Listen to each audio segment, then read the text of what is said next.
Well, we are in Mark chapter 14 this morning. If you have a Bible, would love for you to turn to Mark 14. This is a big turning point in the Gospel of Mark where there's a marked tone difference towards the cross. Jesus is setting his agenda and focus towards the cross. Many of y'all know I love to cook, and more appropriately, I love to eat. I'm probably less of a cook and more of an eater. I'm a good sous chef. And so I was cooking yesterday and making some Brussels sprouts.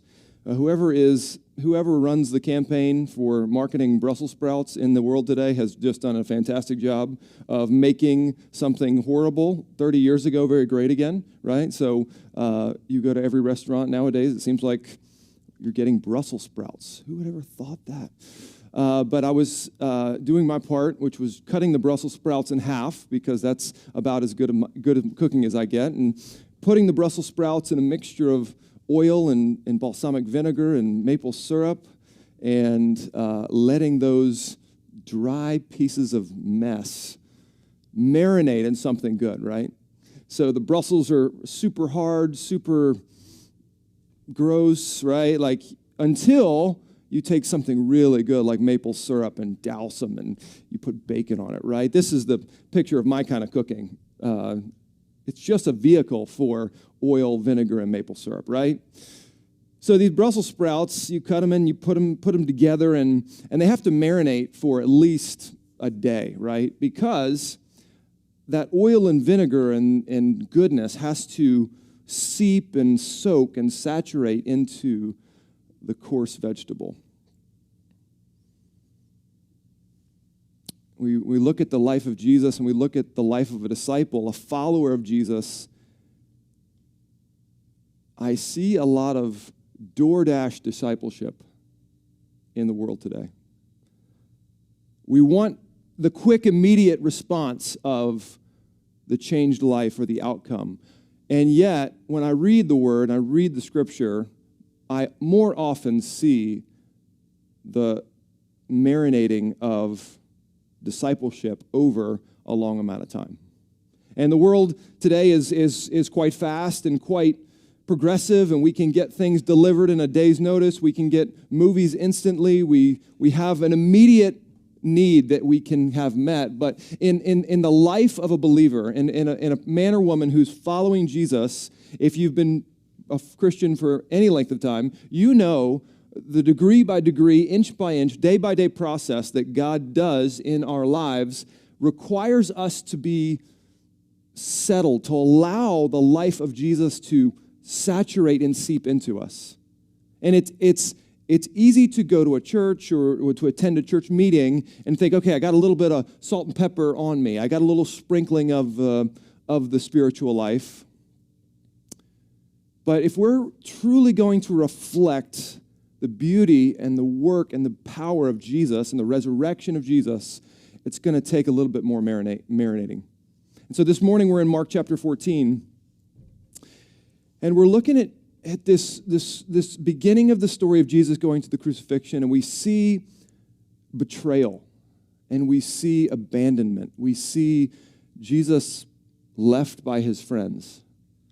And yet, in the midst of suffering, in the midst of trial, in the midst of atrocious crimes against humanity, we see a beauty in the grace and the beauty in the forgiveness of God. I'm just amazed at where we are as a society today in our world, and if you took the temperature of the world, there is very little grace in the world today. I was at a party last week, like a daddy-daughter dance, which really just means the girls dance and the dads all hang out, you know. And I was talking to this dad, and he says, so you've been a pastor, a preacher for a while. I said, yeah. He says, why do you keep doing that? And he said it he was a Christian, loves God. And I said, it's because it's one of the only times I think in the world that we express grace. Unmerited, the love of God. The world runs on performance. It runs on what have you done to prove yourself? What's your identity? What's your value? What's your worth? And yet the gospel is a gospel of grace and kindness and mercy. And we see Jesus this morning in that light. So let's go to Mark 14, verse 1, and I'm going to read parts of this. It was now 2 days before the Passover and the Feast of Unleavened Bread, and the chief priests and the scribes were seeking how to arrest him by stealth and kill him. For they said, "Not during the feast let there be an uproar from the people." Again, there's a marked tone change in 14, verse 1. A tone and trajectory is different. We are now urgency, purpose, and Jesus is saying, I am going to the cross to save the world. It's like such a hard line change as you read 13 to 14. And these religious leaders who are meant to reflect the glory of God have chosen stealth and deceit and murder. And while he was at Bethany in the house of Simon the leper, verse 3, he was reclining at the table, and a woman came with an alabaster flask of ointment of pure nard, very costly. And she broke the flask and poured it over his head. And there were some who said to themselves indignantly, "Why was the ointment wasted like that? This ointment could have been sold for more than 300 denarii and given to the poor." And they scolded her. But Jesus said, "Leave her alone. Why do you trouble her? She has done a beautiful thing to me. For you always have the poor with you, and whenever you want, you can do good for them, but you will not always have me. She has done what she could. She has anointed my body beforehand for burial.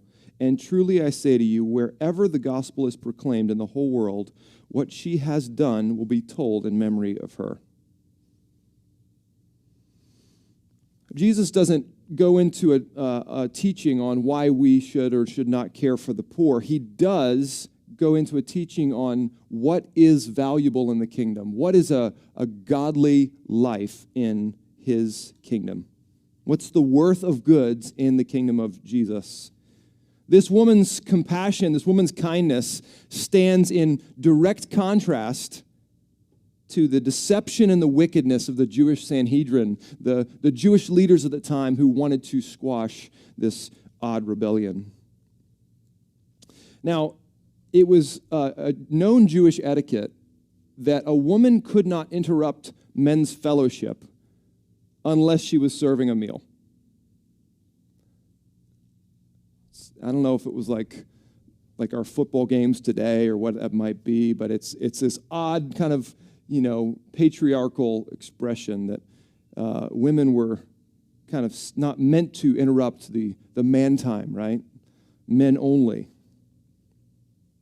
And yet this woman barges into the men's club, or not that kind of way, like just the men's area, and breaks this costly oil herb perfumes, Indian herb that was worth a year's wages, call it $20,000, $30,000, and breaks up this experience. The commentary says this: the world never had a problem with religion in moderation.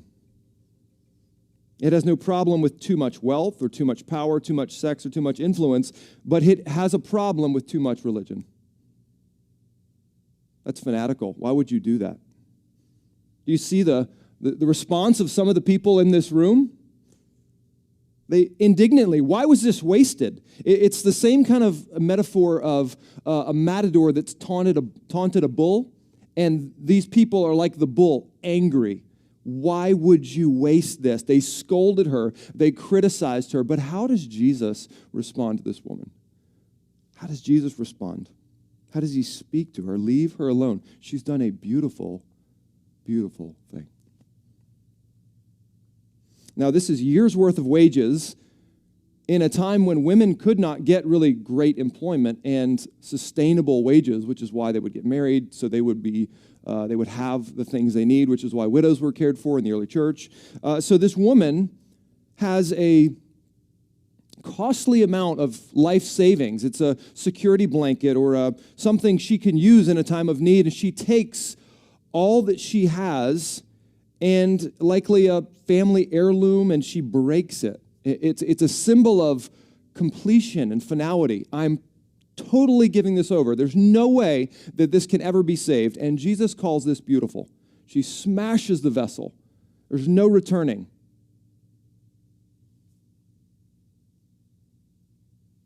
Well, we would say it's a waste. I've heard people say before, why would we send missionaries to Iraq? Why would we go into these Muslim and other countries that hate Christians and speak the gospel? What a waste of a family. What a reckless endeavor. And yet, how much of that is sourced in our common sense of what the world says and then the words of Jesus? They scolded her, but she gave everything, and Jesus calls this beautiful. The question Jesus is trying to show us is, what is the good life? What is a life of discipleship? What does it mean to follow him? What is the evidence of true discipleship? We see that they're at a home of a leper. And in Jewish culture, any type of disease or sickness would preclude you from engaging with that community and with the godly community. You had to be on the outside. So they're in Bethany, which is 2 miles, the suburbs of Jerusalem, 2 miles outside Jerusalem, the center of worship, the center of the temple, the good religious good things that happen in Jerusalem. 2 miles outside the center of Jerusalem, in a leper's home, a woman, an unnamed woman, interrupts a man's party. And Jesus says, this is the truest example of following me.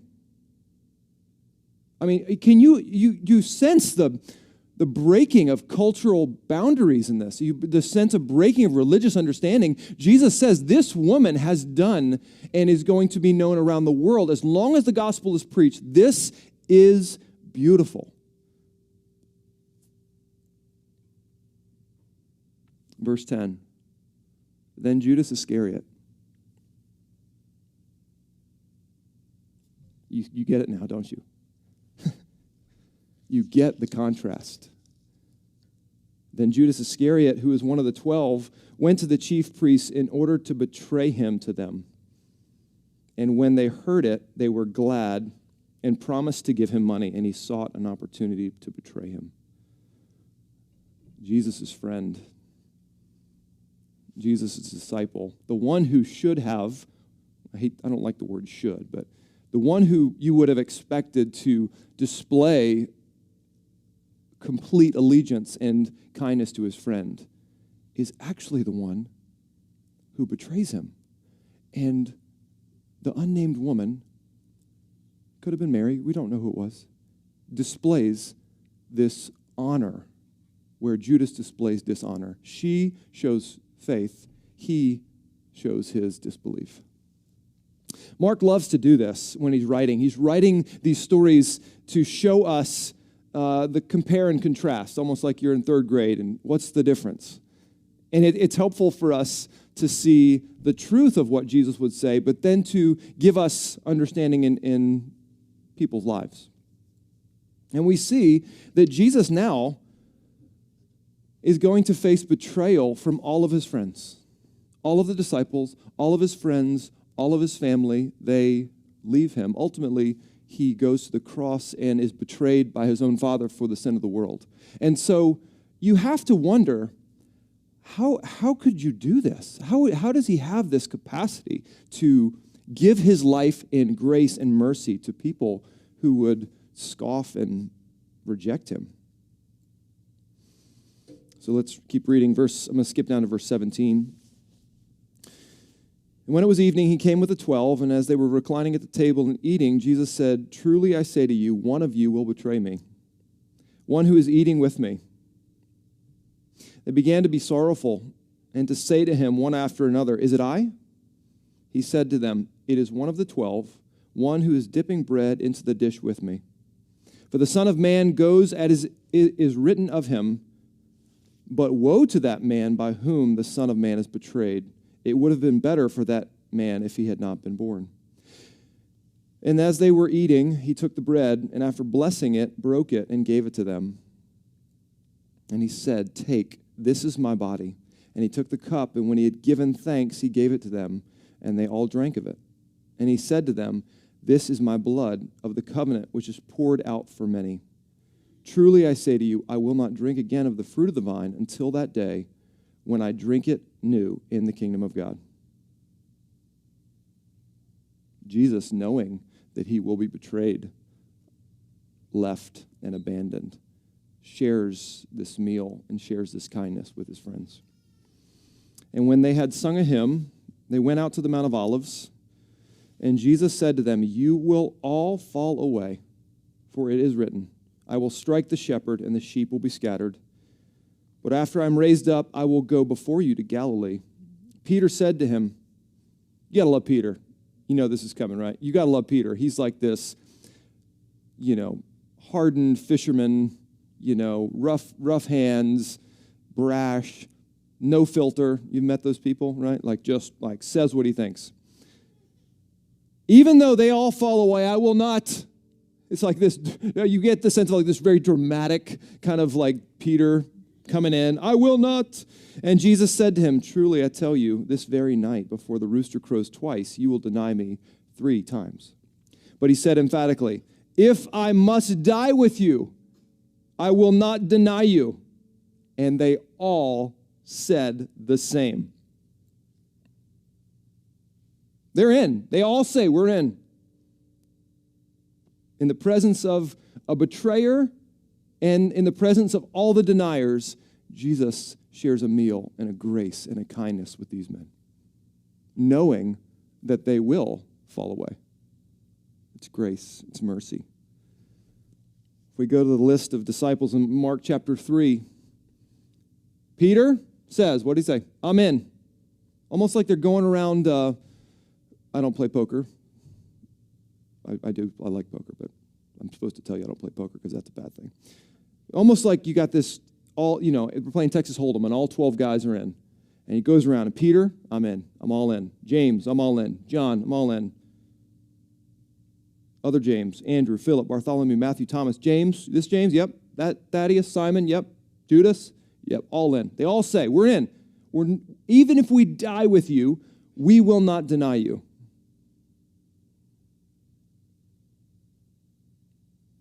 How much do we see our own selves in the life of these disciples? We make these strong statements, and I think we believe them too. We are fully, I'm in. I am following God no matter the cost until something happens. We're like, maybe not. But we want to, right? We say we're in. And I'm reminded of Romans 5. For while we were still weak, at the right time, Christ died for the ungodly. One will scarcely die for a righteous person, though perhaps for a good person one would even dare to die. But God shows us his love for us in that while we were still sinners, Christ died for us. Since, therefore, we have now been justified by his blood, much more shall we be saved by him from the wrath of God. For if while we were enemies, we were reconciled to God by the death of his Son, much more, now that we are reconciled, shall we be saved by his life. This is the gospel, and this is the grace that is rarely evidenced in the world today. Sometimes it's rarely evidenced in the church today. But the grace is this, that Jesus commits his life to his people, not because they've done worthy things, but in fact, because they have not done right things. And the mercy of Jesus is them not receiving the punishment that we deserve, and the grace of Jesus is receiving a reward that we could not have earned. So both mercy and grace are in the gospel to show that even in our worst moments of denying Christ, the death and resurrection of Jesus covers and redeems and makes it okay. That doesn't make sense, right? The gospel doesn't make, what's the word I'm looking for? It doesn't make sense in a direct sense. Yeah, real good with words here today.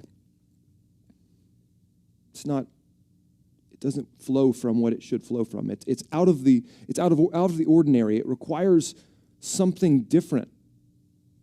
And that's the gospel, that we believe and that the disciples are offered.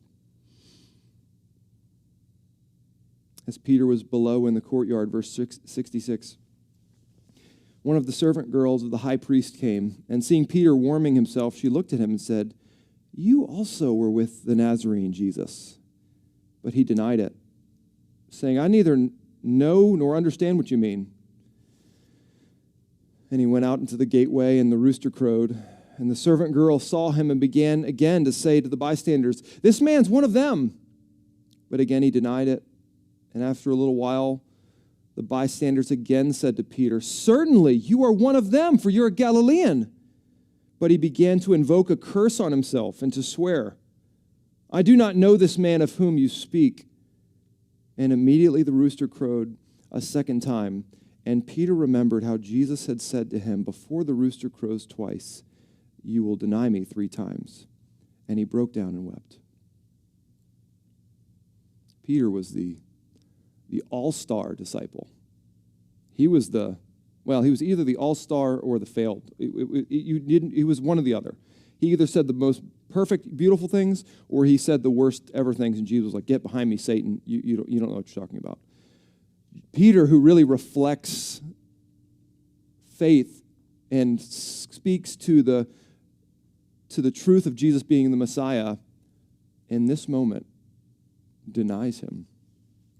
We see honor in the woman, the unnamed woman, and we see betrayal in Jesus' closest friends. And I think what God is trying to teach us through Mark is this, that the compassion of a stranger is more reflective of the kingdom than the betrayal of a close friend. This unnamed woman gives a kindness to Jesus that even his close friends did not match. So for us, if we think about discipleship, this is a big word, but it just means following Jesus, learning the way of Jesus. The early church was called the Way. They weren't even called Christians for a while. They were just called the Way, which meant people who of the way of Jesus. If we want to follow Jesus, if we believe in his death and resurrection, we are followers of Jesus. We talk about discipleship, which means the way that we are shaped, the way that we are moved to become more like him. We are moved to become more like Jesus. This is why we have marriage. Marriage exists not just to be happy people and to have a fun time, but marriage is a construct that God uses to shape us to be more like Christ. And so marriage, men and women, are seeking to reflect Jesus by the way they serve each other and give grace and mercy. And so we see that discipleship is not proximity to Jesus, because the Jewish leaders were close to Jesus. They were close to Jesus but didn't believe. Discipleship is not just a mental belief in Jesus, that you know the right things, because the disciples knew the right things, but they fell away. Discipleship, or following Jesus, is identifying with Jesus in his death. It's identifying with his death in order that he would resurrect us. This is not the most popular church growth method, right? Like, hey, if you want to follow Jesus, it's going to cost you everything. But it is the truth of the Scripture. And it is the full meal of what I believe God wants us to understand. That if we want to identify with Christ, we must not just identify with his resurrection. We do. We also identify with him in his death. So if you look at this woman, this unnamed woman, she gives up her physical security, her trust in physical resources. She takes her life savings or all that she has and says, I am giving this up. I am dying to what I think or the world tells me I need to be in order to honor and worship Jesus. So for some of you, this may mean giving up your earthly security and physical resources for the kingdom. Now, I'm not recommending you cash in your savings account and 401k and like, all right, we're going all in for the kingdom. But I'm not saying not to either. This is her story. I'm not sure what your story is. but I do see that if we want to follow Jesus, we have to take the control of the world out of us. We have to die to being controlled by physical resources and security and comfort and the things that maybe keep us from relying on Jesus only. We have to follow Jesus to the cross in a daily pattern. That daily we have these minutes and these options to worship Jesus by giving up our own life or by taking our own life and doing what we like. And I say this daily and I say this minute by minute, and I think actually having kids is a perfect example. Training kids and raising kids, I'm only 12 years in, so, I'm still working this one out. But there's not these really grand teaching times you have with your kids. I mean, you can have Bible studies and some time to walk with them and learn. But a lot of what parenting is, what of discipleship and caring for your kids, is these small moments and these small evidences. And the kids are sponges. They soak up everything. They know everything about everything. And so it's these small moments that we have a chance as moms and dads to display Jesus to our kids. And it's a minute by minute. I mean, you may be, I've been very successful 1 minute and just a horrible parent the next minute. It's like I'm like a bipolar parent. I'm really trying hard, and it's just can't, oh my gosh. But I believe that discipleship is, if we're going to do this well, it's minute by minute. The key to a holy life is a holy minute. Which is why I preached last week on these small things that we have to not keep allowing small divergences from the life of Jesus, because a small divergence on top of a small divergence on top of a small divergence is a degree by degree by degree. Slowly, we're becoming in stream with the world and misaligned to the path of the kingdom. And so it is that if we want to follow Jesus, we must look at this woman and say, this is beautiful. It's not a tragedy that we didn't feed the poor. It's beautiful that this woman was said, I give up everything because Jesus is worth it. He deserves this glory and this honor and this worship. And the only time this is going to come out for us is in trial. It's in suffering. When we are pressed to the max, when we are at our end, that is the moment at which we either doubt God and say, I'm going to take care of this on my own, or we face the trial and the suffering and we worship through the trial and the suffering. Either we say that the circumstances are terrible and God, why would you let this happen to me? And there's plenty of times I've asked that question as well. But the trials and the circumstances and the struggles are opportunities for worship, just as the joys and the successes are opportunities for worship. All of life is worship, and either we see it as God shaping us, or we see it as us kind of making it ourselves. Here's the amazing thing. If we're followers of Jesus and we're committed to Christ, we're not alone. Jesus suffered alone. His friends were gone. God himself pulled his spirit away. He was absolutely, utterly abandoned. But I want to read some verses in Hebrews to remind you of the capacity and power we have through Jesus. We have his blood in our veins. We have his spirit in our bodies. Hebrews 4. Since then, we have a great high priest who has passed through the heavens, Jesus, the Son of God. Let us hold fast our confession. For we do not have a high priest who is unable to sympathize with our weaknesses, but one who in every respect has been tempted as we are, yet without sin.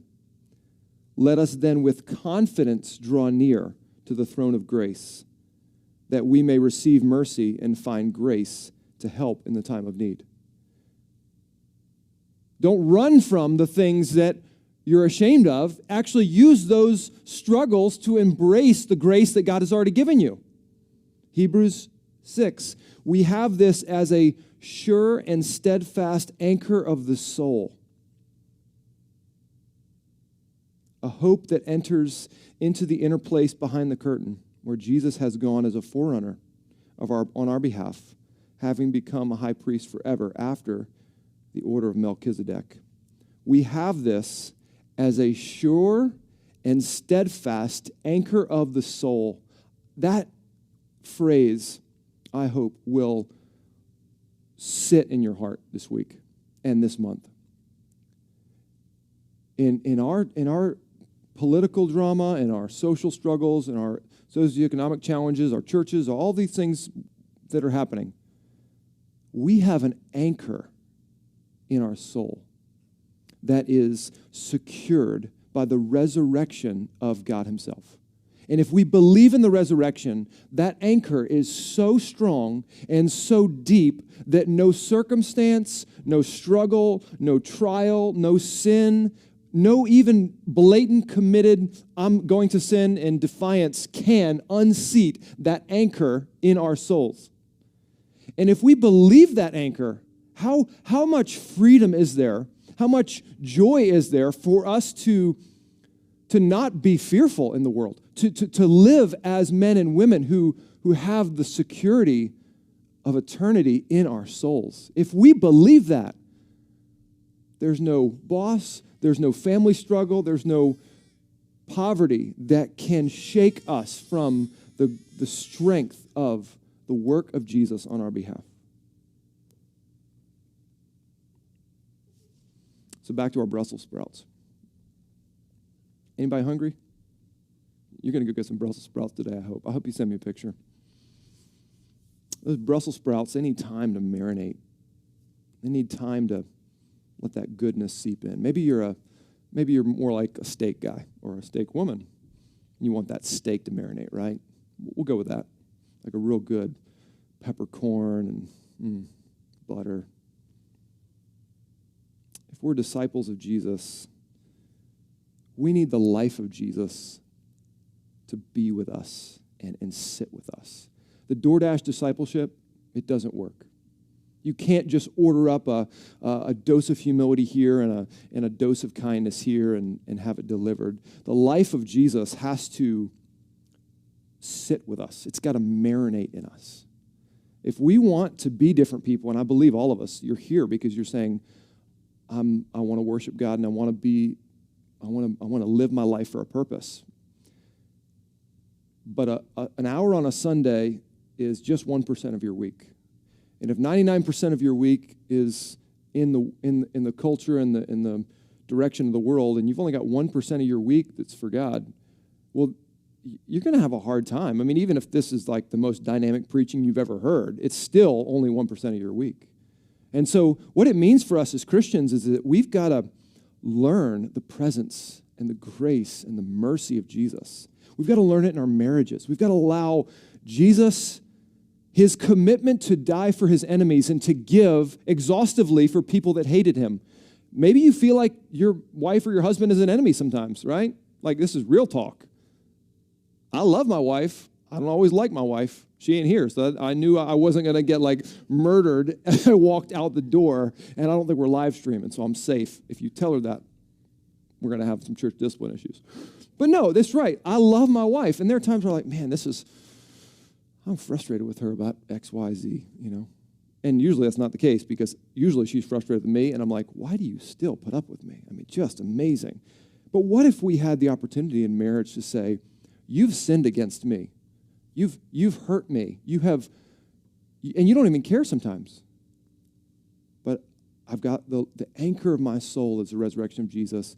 I believe he loves you. I believe he loves me. Our sin is covered. Let's go to forgiveness. Let's trust God. What if our marriages reflected more of the gospel and less of the he said, she said, you know, you do this, I do this?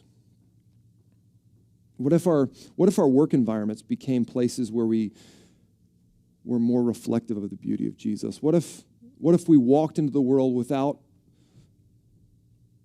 fear and discomfort and struggle? And what if we believed the confidence we have in Jesus? How would we live in our friendships and in our communities if we were free, if we believed that nothing we could ever do could keep us away from God, and that anything we will do still cannot keep us from God. Or anything we do perfectly and everything we do righteously cannot get us to God. What if we believe the gospel so much in our daily lives?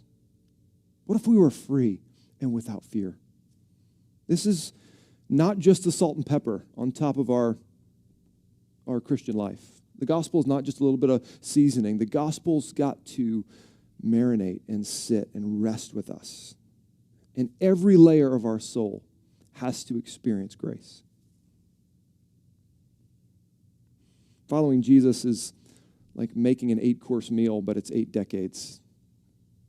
And every course is a minute-by-minute preparation that the more we are in life, the more we have opportunity to see the greatness of God. If we see the Christian life as a series of small inconveniences that we need God for, we're going to have a real small view of life and a real small view of God. If we see sin as like just not that big of a deal, it's a small sin, we're not going to need much of a God to save us from that. But if we see the atrocity and the struggle and the burden and the sickness of our own hearts and the hearts of the world, and we say, how is it possible that anyone can reflect Jesus? Well, then we're going to need a big God to save us from that. And so the more we reflect our own sin and struggle, actually the bigger we see Jesus as, the greater we see his death as us for. My favorite Bible studies, my favorite times with people are never the victories. It's never the, hey, I just got this job. Hey, I just shared the gospel. Hey, I became a Christian. It's the struggles. My favorite times with people are when I see, oh, you're learning the way of Jesus through this trial. Oh, this has been 10 years. You've been in the same thing for 10 years? But I'm pressing in. I believe that God has something better for me. That is the marination of my soul that makes me delighted. This is why AA groups and other addict groups are so lovely and wonderful, because they're so authentic and real. This is what God is doing in my very present time. Not like, oh yeah, a couple years ago I used to have this struggle. No. 10 minutes ago, this was my struggle, and Jesus is meeting me here. This is what discipleship is. It's not going to be add a couple verses in, memorize it, and hope it goes well. It's people that are with Jesus. And yet the disciples were with Jesus, and they still screwed it up. So our hope is not just in our success as Christians. Our hope is in Jesus' success for us. The resurrection is God's absolute, unending stamp to say, I have completed all things, and I'm making all things new.